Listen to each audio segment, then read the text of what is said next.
It's no surprise to us, right, who are here, that Myrtle Beach is one of the fastest growing places in the U.S. according to some metrics. We feel the growth. In fact, I would have a feeling if we kind of went around the room and raised our hands or whatever, there's a pretty good chance that a good many of us would have moved here in the last, 3 to 5 years. If you go on different home buying websites, places you can go and kind of see all the homes that are out there available, you can learn different information about the potential homes and the area of the homes that you might find yourselves in. Obviously, there's the basic things like the square footage of the home and, how many bedrooms and, how many bathrooms and that sort of thing, whether it has a new roof or an old air conditioner and that sort of thing. You can see the basic information. But you can also actually learn a little bit more about not only your home, but also the area that you might be choosing to live in. For example, if you go on one of these sites, you can see what schools your kids would go to if you bought that house. You can find out what restaurants and attractions and shops are in the area. You can find out a lot about the place in which you might be buying a home, whether or not it's a place you can walk or ride a bike, or if it's the kind of place you're probably actually going to need a car. Or I even saw on one site, there's a climate risk section. Is this going to be a place where you're going to get something like a hurricane? Is this a place where you're going to have flooding? Is this a place where there's going to be droughts? You can find out lots of information about the home and about the area that you might live in. And here's the question I have. Why do these things matter to us? Why don't we just pick a house at random? Why don't we just go on some sort of auto-generated thing, push a button, and out pops, a house or condo, whatever, and that's where we have to live? Why do we care? Well, the reason we care is because the location that we find ourselves in actually determines the quality of life that we live. The area, the surroundings that we find ourselves in actually has a really big bearing on what kind of life we experience. Last 2 weeks, we navigated through Psalm 104, and this is what we saw in Psalm 104. We saw that God created this world. God, through His design, He crafted a wonderful place. And it was a place that not only He had made, but He even put a special place there for the human beings that He had created to live in a garden, the Garden of Eden, where every need they had was abundantly supplied, where they got to live in God's presence, a place of peace, a place of safety, a place where they could flourish. But then a tragedy happened. The people whom God had made to live in the place that He had made, they turned away from Him. They rebelled against God. They tried to seek provision in their own way rather than trusting what God had given them. And because they turned away from this God, because they turned away from the one who had made them, they could no longer live in the place that He had prepared for them. They were kicked out of the garden with no way to return. And I think that in a way this helps explain our lives. So you and I, we were made to live in a place, but we're no longer there. And so in each of us, in each of our hearts, there's this longing for home. There's this longing to find a place where we can rest, where we can be secure, where we can flourish.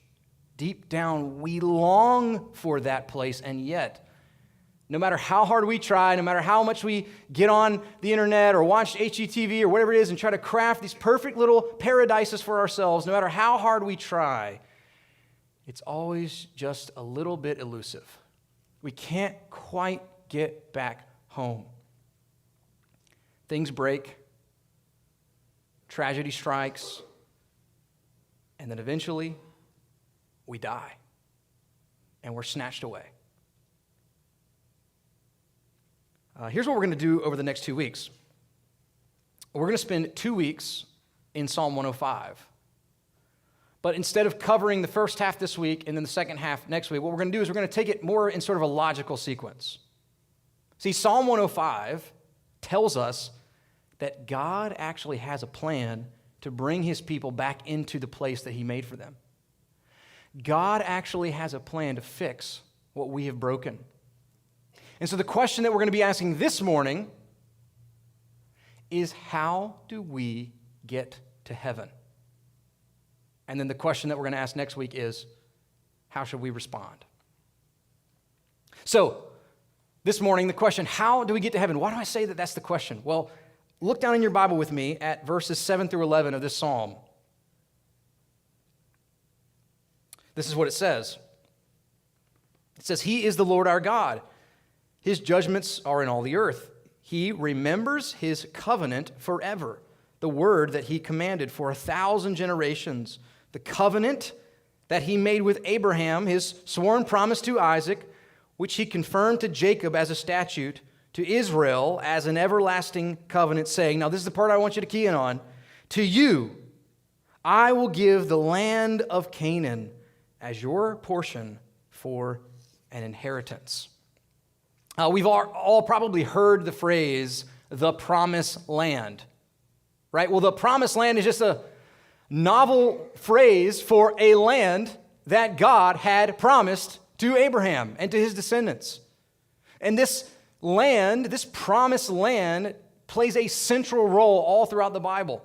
See, the Bible starts, like we saw last week in Psalm 104, the Bible starts with God preparing a place for His people.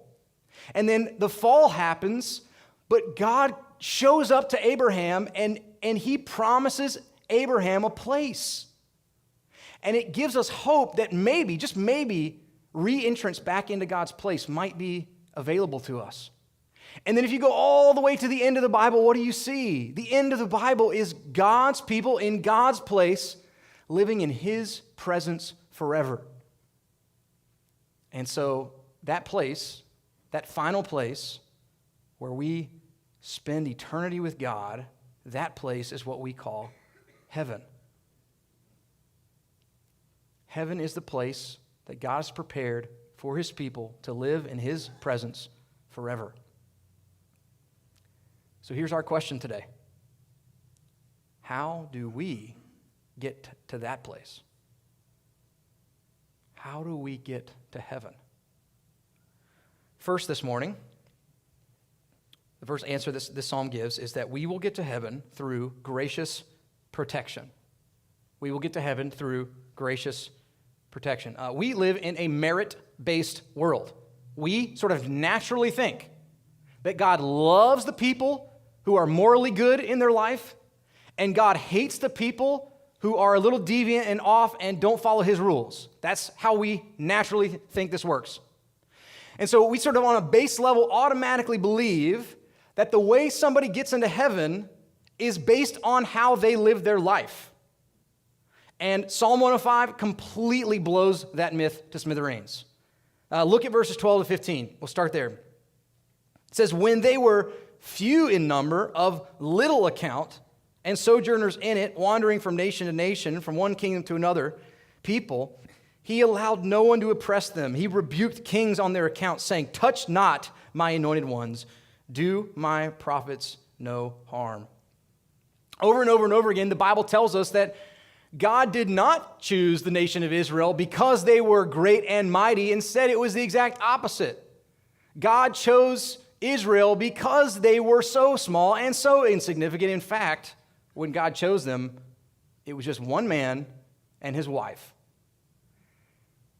And he was 100 years old, and she was barren.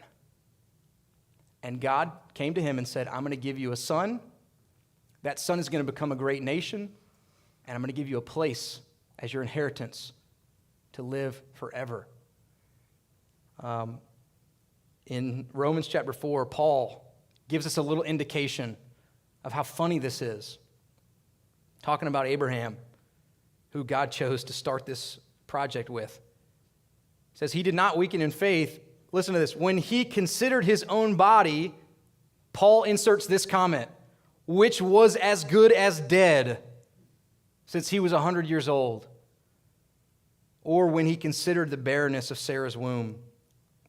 Paul tells us that Abraham was as good as dead. He was 100 years old. His wife was barren. And God said, yeah, I'm going to start a nation, and I'm going to choose you. not exactly who we would have picked. Growing up, my dad coached our baseball team a few years, like through the Little League, time. And every year, they would kind of come around and they would have these little tryout things, where kids would go out and throw and catch and hit the ball and all that. And then the coaches would get an opportunity to sort of select players and that sort of thing. And everybody was always so shocked by my dad's philosophy. He would always choose the worst players first. But I think it just kind of showed his genius as a Little League coach, because somehow our team always ended up being one of the best. When God chooses, he does not choose the way that you and I usually choose. It's not that somehow one person sort of brings something to the table that the other person doesn't. It's not that somehow one person has done a little better with their life than another one. In fact, with God's choosing, it might just be the exact opposite. If there's anything that we can point our finger to and say, why does he choose? It might just be that he intentionally chooses the weakest, the worst, the people who have totally bombed their life. Why? So that when he rescues them and gives them an inheritance, it will be obvious that it was by grace and grace alone. But it's not just that the way God initially chose Abraham that points to his grace. It's also what happened after God chose Abraham that shows us his grace. Verses 13 to 15 here that we just read, they allude to a narrative from Abraham's life that you can go maybe later this afternoon read in Genesis chapter 20. Genesis chapter 20 if you're interested. Not once, but twice. When Abraham entered a city, out of fear that the king of that city might kill him because of his wife, he told the king that his wife was actually his sister. And both times the king takes his wife into her palace while scared little Abraham watches his wife be brought into another man's house. Needless to say, Abraham did not win Husband of the Year. Why was Abraham so afraid? God had come to him and said, I'm promising you a land, I'm promising you a son, I'm promising you a whole nation. So why would he be afraid that a king was going to kill him? If God had made these great promises to him, why would he be afraid? Well, because in that moment, Abraham started living as if God did not exist. And so this brings up the great sort of plot twist in our lives, right? God made Abraham this awesome promise. God came into his life and chose him and picked him. But then Abraham made lots and lots of really bad mistakes. Abraham went on to turn away from the Lord at times. He went on to live a faithless life at times. He went on to live as if God didn't exist at times. And so we might imagine God's up in heaven thinking, okay, Abraham, wow, you think you can live life without me? You think you can turn away from me and live like I don't exist? Fine. Have it your way. Go ahead. Do your best. But that's not what God does. In Genesis chapter 20, verse 3, this is what God does.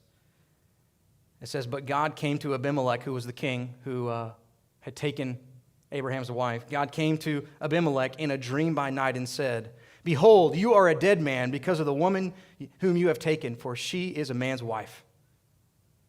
Guys, this is the grace of God towards Abraham. Abraham was living like God didn't exist, and yet God still showed up in his life and protected him, cared for him, was gracious towards him. And see, what this teaches us is that the gracious protection of God on our way to heaven doesn't mean that bad things won't happen in our lives. What God's gracious protection mainly means is that God will protect us from ourselves. He will protect us from our own bad decisions. God will keep us from so totally self-sabotaging that we somehow move ourselves out of his path to heaven. We are covered in his grace, which means that, guys, we will find ourselves exactly in the same position as Abraham where although God has come to us and he's been so good to us and he's promised us so much, yet we turn away from him. We live like he doesn't exist. And so in that moment, does God disown us? Does God just turn us over and say, I'm done with you? No. He comes after us, he pursues us, and he protects us with his grace, most especially from ourselves. And so here's what this means this morning. I don't know how you came in here today. I don't know if you came in here, kind of feeling like you're hot stuff, feeling like you've checked all the moral boxes this week, feeling like you've, kind of killed it with your devotions and all that. But the story of Abraham humbles us. It brings us down and shows us, hey, if anyone gets to heaven, it is because of grace and grace alone.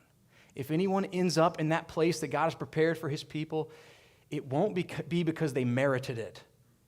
It will be because he gifted it. But you also may be here this morning and you have just totally bombed out. You have failed. You have done everything wrong. And what the story of Abraham says to you is, you are welcome into the safe arms of your Father. He's looking after your life. It's not dependent on what you do. And that is the freedom of the grace of God. So we might say that Abraham's life teaches us that the reason we end up in heaven is because of grace. But then this psalm shifts to the life of Joseph to show us what the path to heaven looks like. And so second this morning, we will get to heaven through sovereign reversal. We will get to heaven through sovereign reversal.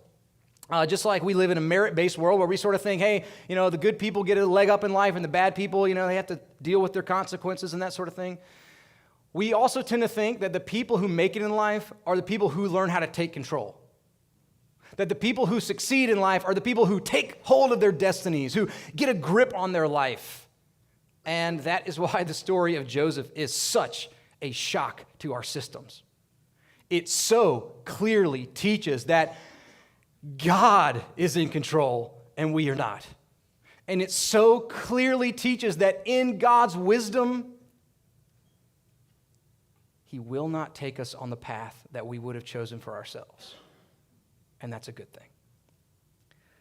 So here's the story. Verses 16 to 22 explain it. Covers about 12 chapters of the book of Genesis in just a few verses here. This is the life of Joseph. Starts out talking about God. When God, summoned a famine on the land and broke all the supply of bread, he had sent a man ahead of them, Joseph, who was sold as a slave. His feet were hurt with fetters. His neck was put in a collar of iron until what he, talking about God, had said came to pass. The word of the Lord tested him. The king sent and released him. The ruler of the people set him free. He made him lord of his house and ruler of all his possessions, to bind his princes at his pleasure and to teach his elders wisdom. This would not have been the life that Joseph would have chosen for himself. His own brothers sold him into slavery. Then after his own brothers sold him into slavery, he was then put in prison because of a false sex abuse allegation, and he was left there to rot in prison in the prime of his life. Talk about losing control. Talk about losing a grip on your life. But then by the end of his life, there was nobody in Egypt who was more powerful and who had more authority than Joseph, other than the Pharaoh. This was a reversal. This was a sovereign reversal of the greatest proportion.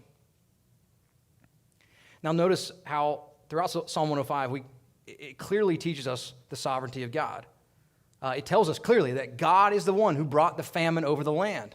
And it teaches us that God is the one who actually sent Joseph ahead of his brothers so that a long, long time later, when they were starving to death, Joseph would be in exactly the right place to save the very brothers who had sold him into slavery. That God was sovereignly working through their sin to bring about his good purposes for his people. That even the promises that God had made to Abraham only came true because Joseph had been sent ahead to save the family in order for them to eventually be able to enter the promised land.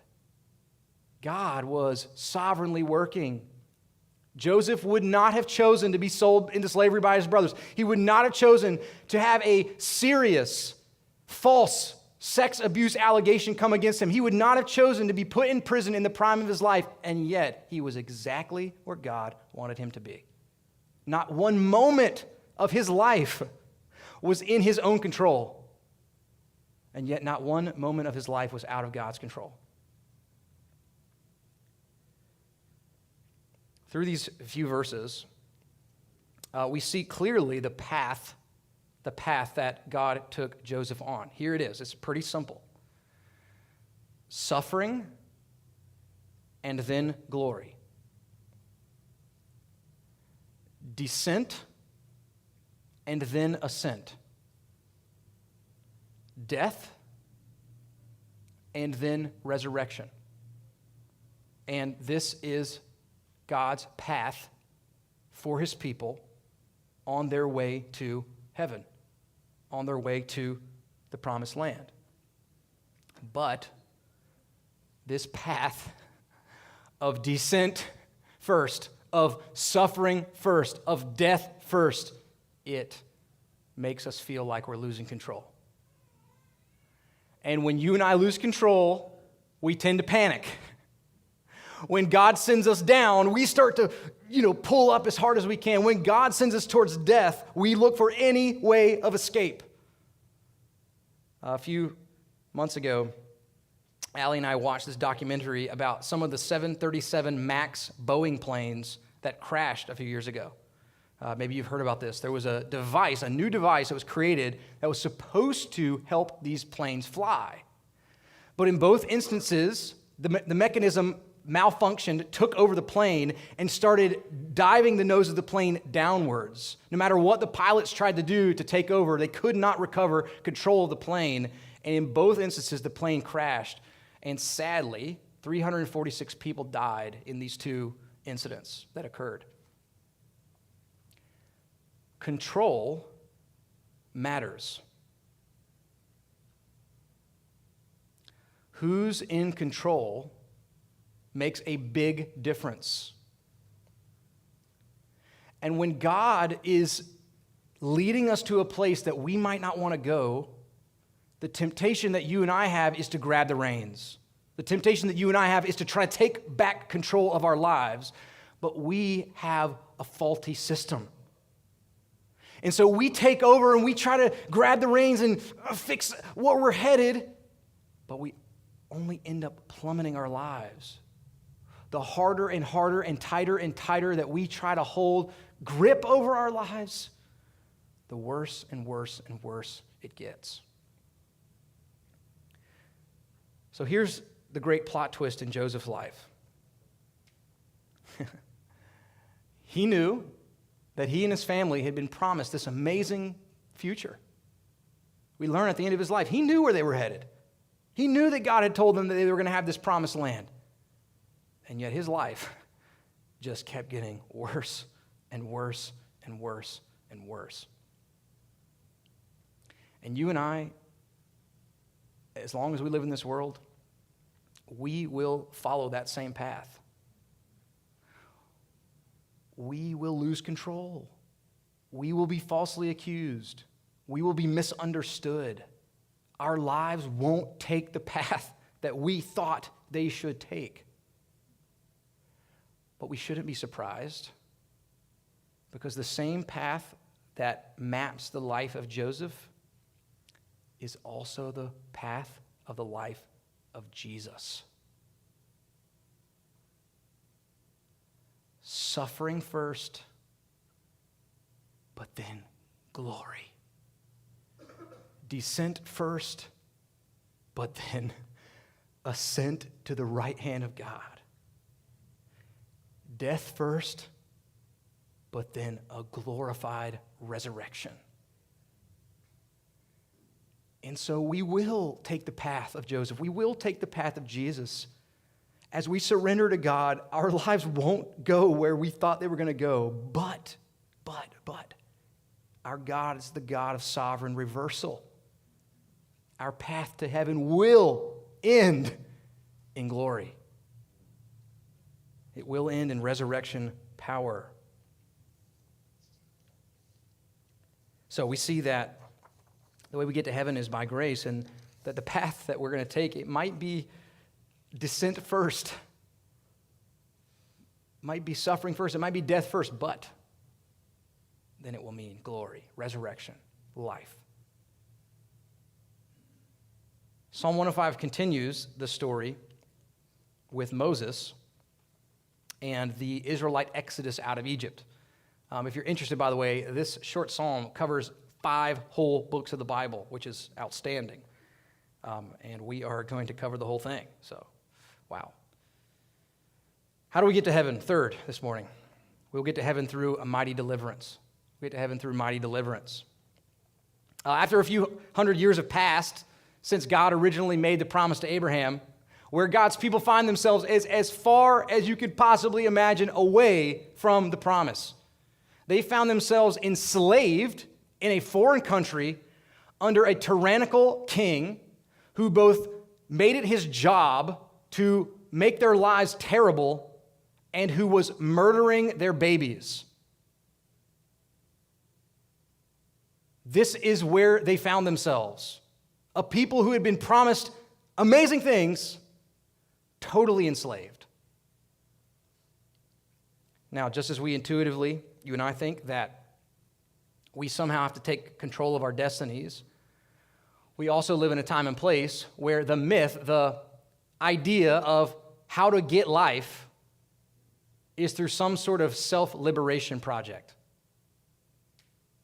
We know that something's wrong. We know that we're trapped. We know that there's these bad, harmful forces in our lives. And so we think the answer is to somehow break free ourselves. We think that we have to take this life that we have and make ourselves free. Here's the problem with our self-liberation project. God is in the way of our self-liberation project. That when we try to take matters into our hands, when we try to set ourselves free, what we end up doing is we end up setting God himself aside. And so in an attempt to get free, we actually just put ourselves deeper and deeper into slavery. We think this self-liberation project thing is working for us, but in reality, we are simply just jumping out of the frying pan and into the fire. I read a story in an article this week that I feel like taps into this problem, the myth of the self-liberation narrative. And I want to share it with you. It says, last spring, Helena Kirshner's story of detransitioning made waves. Helena detailed what lured her into gender transition and how she got out. She had felt insecure about her body and was struggling with an eating disorder. She became estranged from friends and family. A few clicks on Google opened her up to an online community ready to welcome and accept her. Eventually, she recognized that questioning her gender identity elevated her online social status even more. She changed how she dressed and started binding her chest. And when she turned 18, she began taking high doses of testosterone. Listen carefully. Through all this, the refrain she heard from social workers, psychologists, and friends was that gender transition would eventually make her depression disappear. Helena writes now, however, that the real result was an even wider disconnect from understanding the conditions that led me to feel such sadness, fear, and grief. See, we know that something is not right. We know that we need to be transformed. We know that there's something off about the lives that we're living. But the temptation is to think that somehow that will be fixed by some sort of self-liberation. But all the while, the harder and harder we try, we end up making matters worse. Now, it's easy maybe to pick on something like transgenderism or something like this, but guys, we have invented endless ways to escape. We have created endless ways to try and reinvent ourselves to try and get back the life that we know is off. And that's why the story of the Exodus is so important for us to see. We learn in this story that we don't get free by trying to liberate ourselves. We get free through God's gift of his mighty deliverance. Let's read the story that it tells in verses 25 to 38. He, again, talking about God, he turned their hearts to hate his people, to deal craftily with his servants. He sent Moses, his servant, and Aaron, whom he had chosen. They performed his signs among them and miracles in the land of Ham. He sent darkness and made the land dark. They did not rebel against his words. He turned their waters into blood and caused their fish to die. Their land swarmed with frogs, even in the chambers of their kings. He spoke, and there came swarms of flies and gnats throughout their country. He gave them hail for rain and fiery lightning bolts through their land. He struck down their vines and fig trees. He shattered the trees of their country. He spoke, and the locusts came, young locusts without number, which devoured all the vegetation in their land and ate up their fruit of the ground. He struck down all the firstborn in their land, the first fruits of all their strength. Then he brought out Israel with silver and gold, and there was none among his tribes who stumbled. Egypt was glad when they departed, for dread of them had fallen upon it. Guys, the same God who we looked at last week in Psalm 104, who is the God of creation, now turned creation upside down. The God who had made the light brought darkness over the land. The God who had made the waters turned them into blood. The God who had perfectly and harmoniously created all the wonderful creatures and species that we know work together in perfect unison, he caused them to move in utter chaos and to lead to destruction. The God who had given man the breath of life reached down and took it away. This was God's mighty deliverance of his people. He put all of the false Egyptian gods to shame, and he proved that he was the one true God. He, in a sense, you might say, decreated Egypt in order to recreate Israel. God took the firstborn of Egypt in order to give life, to give freedom to the nation who he called his own firstborn, Israel.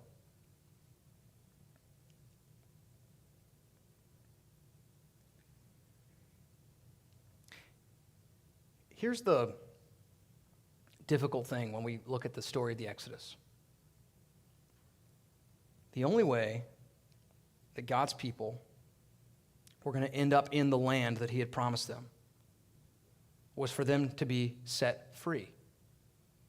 And you and I find ourselves in the same exact position. We are enslaved to sin. We are enslaved under the tyranny of Satan. We live in an environment that is conducive to that slavery. And that's why the Self-Liberation Project actually has the ability to get a foothold in our lives. Because we know something's not right.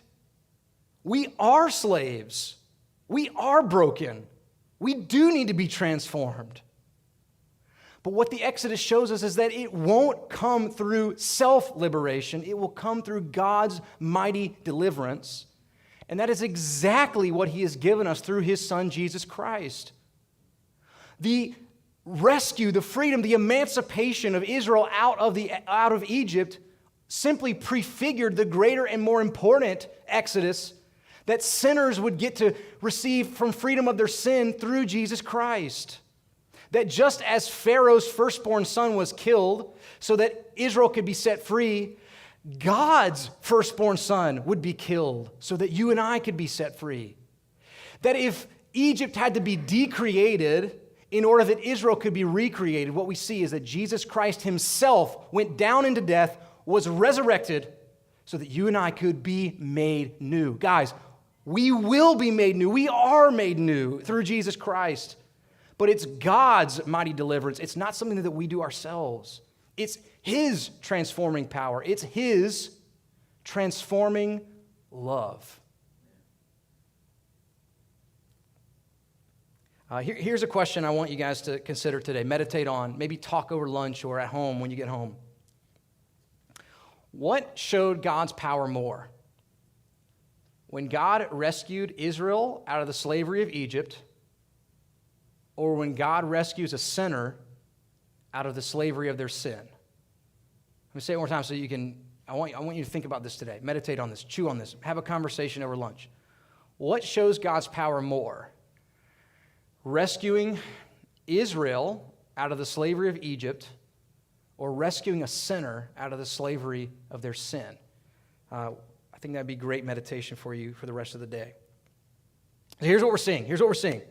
We can't get to heaven through a meritocracy. It's not doing more good things and bad things. It's not who lives a moral life and who doesn't. That's not how we get to heaven. We also can't get heaven by sort of taking control, taking the reins of our lives, grabbing hold of our destinies. We also can't get to heaven by some sort of self-liberation project where we just try to get ourselves free of anything that's oppressive or anything that's hard or difficult in our lives. And what we're going to see finally from this psalm is that we can't get to heaven through materialism. And so fourth this morning, finally, how do we get to heaven? We will get to heaven through daily provision. We will get to heaven through daily provision. Based on the way you and I act and live, you would think that we can somehow create heaven on earth through accumulating material possessions and storing up mountaintop experiences. That's pretty much how we live. We think I'm going to form a little piece of heaven on earth by just getting as much stuff as I possibly can and by experiencing the most amazing things that I possibly can. And that's what makes Israel's wandering in the wilderness such an important thing for us. See, no matter how much we try to accumulate, no matter how many experiences we run after, we will be just as empty.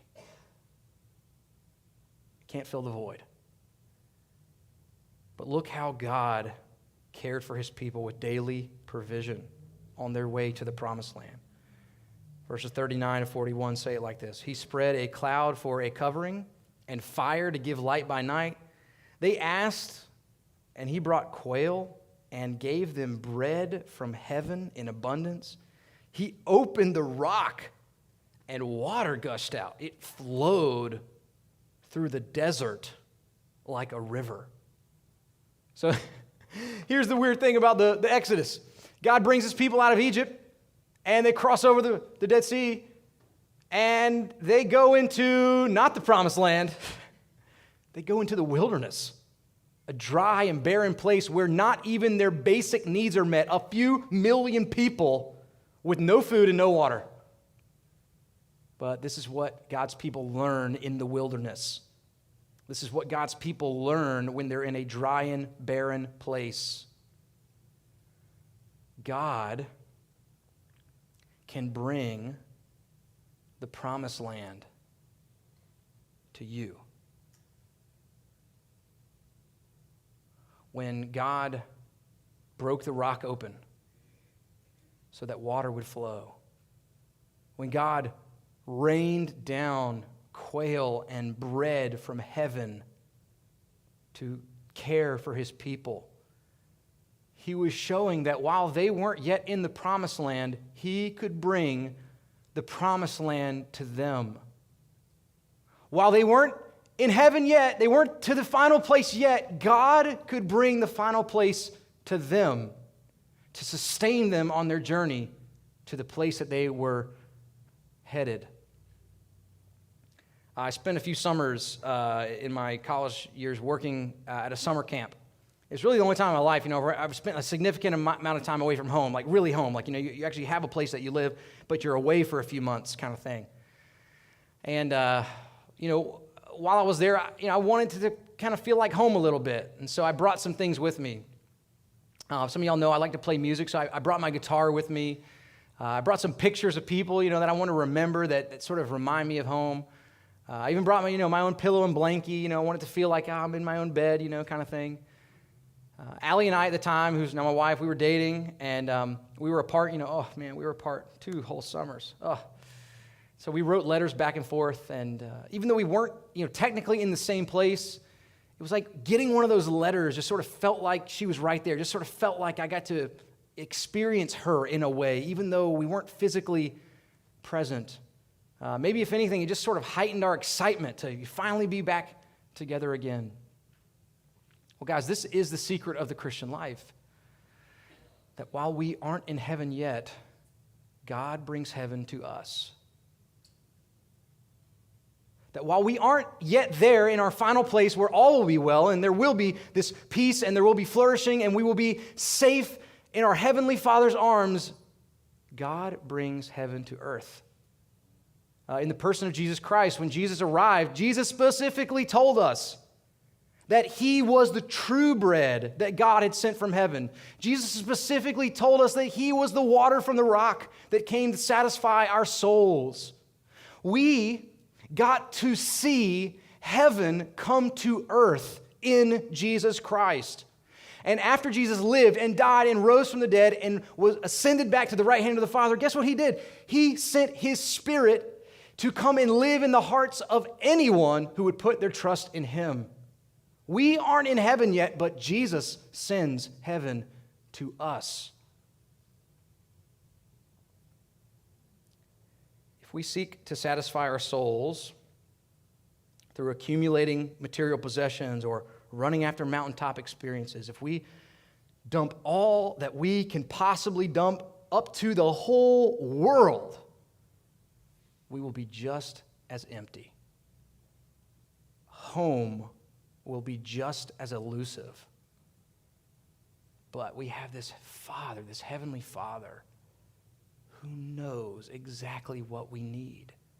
He's promised to get us there, and in his goodness, the fire and the cloud that you see here that comes with them, that represents God's own presence. Guys, the best thing about heaven is God himself. And he gives us himself now. Yes, we still live in this broken world. Yes, we still turn away from him at times. Yes, we aren't quite where we're headed yet. But in the meantime, God has brought the best part of the final home to us now. And this is how the story ends in verses 43 and 44 of this psalm. It says, "So he brought his people out with joy, his chosen ones with singing, and he gave them the lands of the nations, and they took possession of the fruit of the people's toil." God had made a promise, and God kept his promise. Guys, how do we get to heaven? It is not through our merit. It is not through living a good life and sort of working up to God's standards. It is not through taking control of our lives and making sure that we manage all the chaos.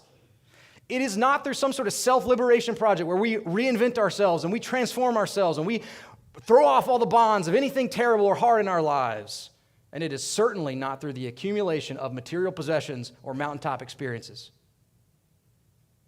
How do we get to heaven? We get to heaven because we have a wonderful God who has promised to get us there. And if he has made that promise, he will keep that promise.